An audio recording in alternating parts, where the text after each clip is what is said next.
ಅದಕ್ಕೆ ತನಿಖೆ ಆಗಬೇಕು. ತನಿಖೆ ಮಾಡಿಕೊಂಡು ಭ್ರಷ್ಟಾಚಾರದ ಬಗ್ಗೆ ಎಲ್ಲೆಲ್ಲಿ ನಡೆದಿದೆ, ಯಾವ ಕಾಂಗ್ರೆಸ್ ಪಕ್ಷದವ್ರು ಎಷ್ಟೆಷ್ಟು ಕೊಟ್ಟರು, ಆ ತನಿಖೆ ಅಂತ ಹೊರಗೆ ಬಂದಾಗ ಯಾರ್ಯಾರು ಬಂದರು, ಏನು ಕತೆ ಅಂತ ಅವಾಗ ಗೊತ್ತಾಗುತ್ತೆ. ನಾಳೆ ಬೆಳಿಗ್ಗೆನೇ ಗೊತ್ತಾಗಲ್ಲ. ಅಮೌಂಟ್ ಎಷ್ಟು ಅಲ್ಲ, ದುಡ್ಡು ಭ್ರಷ್ಟಾಚಾರ ಅಂತೂ ನಡೆದಿದೆ, ಇದರಾಗೇನು ಅನುಮಾನ ಇಲ್ಲ. ಯಾರು ಕೊಟ್ಟರು, ಯಾಕೆಂದರೆ ಭಾಳ ಮುಖ್ಯಮಂತ್ರಿಗಳು ತುಂಬ ಸ್ಪಷ್ಟವಾಗಿ ಹೇಳ್ತಾರೆ, ಪ್ರೀತಿಯಿಂದ ಅವ್ರ ಮೇಲೆ ಅವರು ಓಟ್ ಕೊಟ್ಟಿದ್ರೆ ನಾನೇನು ಮಾಡಲಿ. ಎಷ್ಟು ಪಾಪ ಇಷ್ಟೊಂದು ಸಜ್ಜನರು ನಮ್ಮ ಮುಖ್ಯಮಂತ್ರಿ ನಾನು ನೋಡೇ ಇಲ್ಲ ಜೀವನದಾಗೆ. 10 ರೂಪಾಯಿಗಿಲ್ಲ. ಎಷ್ಟು ಸೊನ್ನೆಗಳು ಸೇರಿದ್ದೋ ಗೊತ್ತಿಲ್ಲ. ಏನಂತ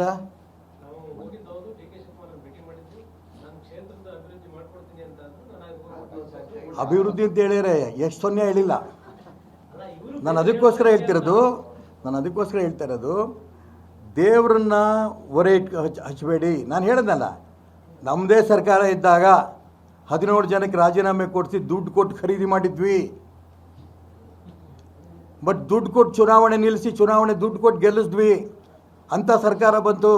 ಆದರೆ ಜನ ಒಪ್ಪಲಿಲ್ಲ. ಭಾರತೀಯ ಜನತಾ ಪಾರ್ಟಿಯ ಹಿತೈಷಿಗಳು ಇದು ಒಪ್ಪಲಿಲ್ಲ.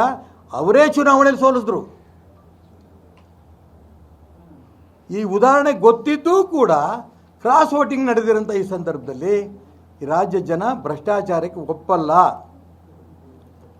ಇದೇ ಪರಿಸ್ಥಿತಿನ ನಾಳೆ ಇದೇ ಕಾಂಗ್ರೆಸ್ ಪಕ್ಷಕ್ಕೆ ಬರುತ್ತೆ, ಭ್ರಷ್ಟಾಚಾರಕ್ಕೆ ಬೆಂಬಲ ಕೊಟ್ಟಿದ್ದಕ್ಕೋಸ್ಕರ.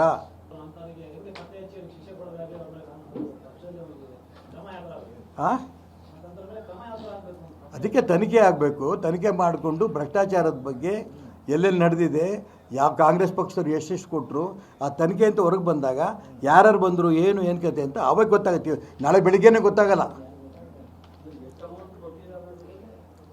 ಅಮೌಂಟ್ ಎಷ್ಟು ಅಲ್ಲ, ದುಡ್ಡು ಭ್ರಷ್ಟಾಚಾರ ಅಂತೂ ನಡೆದಿದೆ, ಇದರಾಗೇನು ಅನುಮಾನ ಇಲ್ಲ.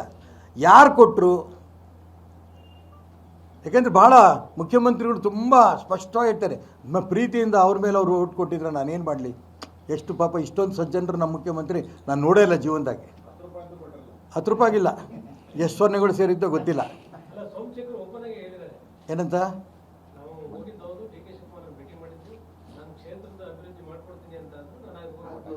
ಅಭಿವೃದ್ಧಿ ಅಂತ ಹೇಳಿದರೆ ಎಷ್ಟು ಸೊನ್ನೆ ಹೇಳಿಲ್ಲ. ನಾನು ಅದಕ್ಕೋಸ್ಕರ ಹೇಳ್ತಾ ಇರೋದು ದೇವ್ರನ್ನ ಹೊರೆ ಹಚ್ಚಬೇಡಿ. ನಾನು ಹೇಳಿದ್ನಲ್ಲ, ನಮ್ಮದೇ ಸರ್ಕಾರ ಇದ್ದಾಗ 17 ಜನಕ್ಕೆ ರಾಜೀನಾಮೆ ಕೊಡಿಸಿ ದುಡ್ಡು ಕೊಟ್ಟು ಖರೀದಿ ಮಾಡಿದ್ವಿ. ಬಟ್ ದುಡ್ಡು ಕೊಟ್ಟು ಚುನಾವಣೆ ನಿಲ್ಲಿಸಿ ದುಡ್ಡು ಕೊಟ್ಟು ಗೆಲ್ಲಿಸಿದ್ವಿ. ಅಂಥ ಸರ್ಕಾರ ಬಂತು. ಆದರೆ ಜನ ಒಪ್ಪಲಿಲ್ಲ. ಭಾರತೀಯ ಜನತಾ ಪಾರ್ಟಿಯ ಹಿತೈಷಿಗಳು ಇದು ಒಪ್ಪಲಿಲ್ಲ. ಅವರೇ ಚುನಾವಣೆಯಲ್ಲಿ ಸೋಲಿಸಿದ್ರು. ಈ ಉದಾಹರಣೆ ಗೊತ್ತಿದ್ದೂ ಕೂಡ ಕ್ರಾಸ್ ವೋಟಿಂಗ್ ನಡೆದಿರೋಂಥ ಈ ಸಂದರ್ಭದಲ್ಲಿ ಈ ರಾಜ್ಯ ಜನ ಭ್ರಷ್ಟಾಚಾರಕ್ಕೆ ಒಪ್ಪಲ್ಲ.